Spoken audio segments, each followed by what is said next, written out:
कहा कि आज मैं तलवार लेकर के निकला हूं, आज मोहम्मद रसूलुल्लाह का मर्डर कर दूंगा, नऊजुबिल्लाह, आपकी हत्या कर दूंगा, इस्लाम का काम तमाम कर दूंगा। हजरत नुआइम दिल ही दिल में घबरा गए, जबान से उन्होंने जाहिर नहीं किया। वो जानते थे हजरत उमर बड़े मूडी आदमी हैं, उनके मूड में आ गया तो कुछ भी कर सकते हैं। कहा कि ऐ उमर, एक काम करो, पहले अपने घर जाओ, तुम्हारी बहन भी मुसलमान हो चुकी है, तुम्हारे बहनोई भी मुसलमान हो चुके हैं।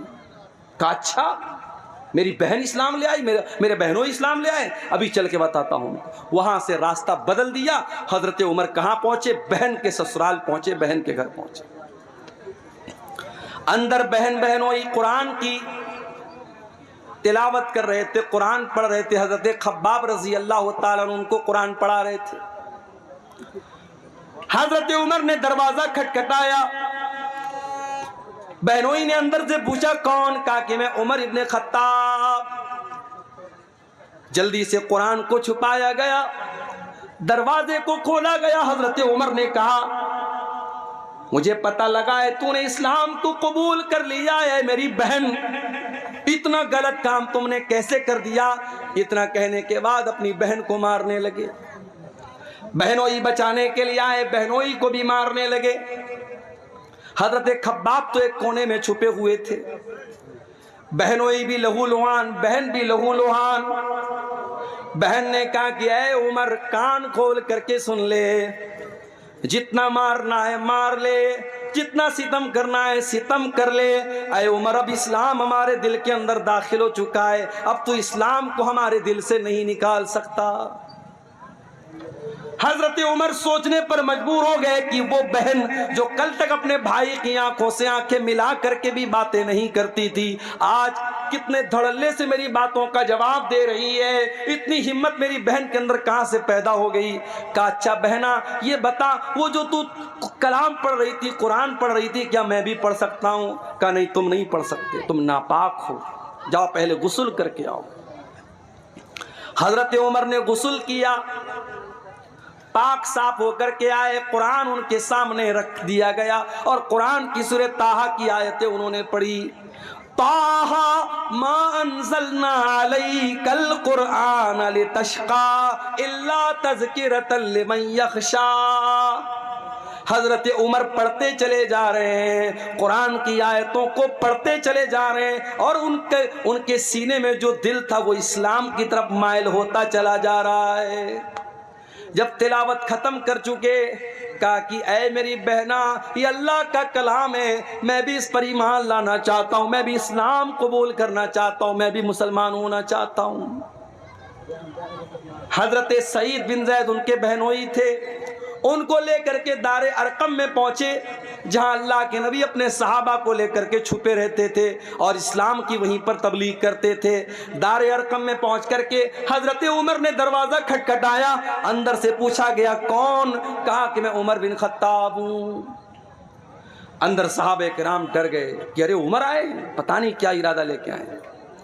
हजरत हमजा भी इस्लाम ला चुके थे, उन्होंने कहा कोई बात नहीं, आने दो, अच्छे मकसद के तहत आया है तो अच्छी बात है, बुरे मकसद के तहत आया है तो उसी की तलवार से उसको खत्म कर दूंगा, आने दो।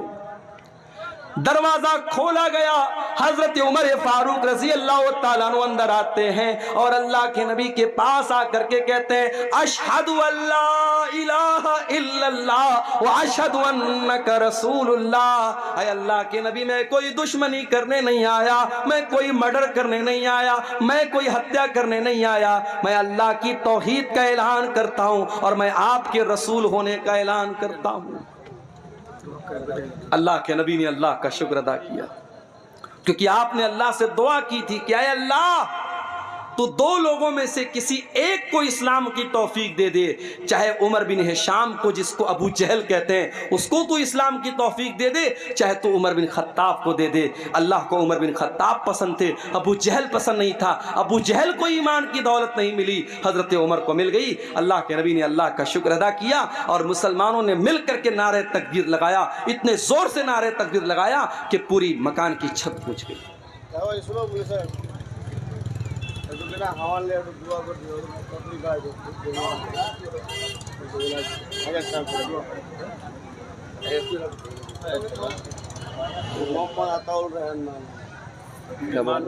बीमार में तकलीफ 1000 रुपया दान किए हैं। अच्छा, दुआ कर दीजिए। क्या नाम है? अताउर रहमान। कोई मोहम्मद अताउर रहमान भाई हैं, बहुत बीमार हैं, तकलीफ में, उन्होंने मदरसे को 1000 का ताउन पेश किया है। अल्लाह उनका ये चंदा कबूल करे, उनकी बीमारी से उनको शिफा अता फरमाए। तो कुरान करीम मेरे भाइयों हजरत उमर फारूक के दिल को बदलने में कामयाब हो गया। वही कुरान हमारे पास मौजूद है।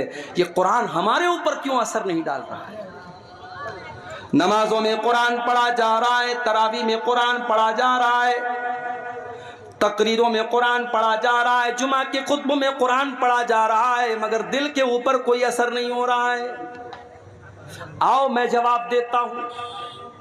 कुरान का पहला पारा खोलो, अल्लाह फरमाता है सुम्मा कसत कुलूबुकुम मिन बादि ज़ालिका फहिया कल हिजारति औ अशद्दु क़स्वा।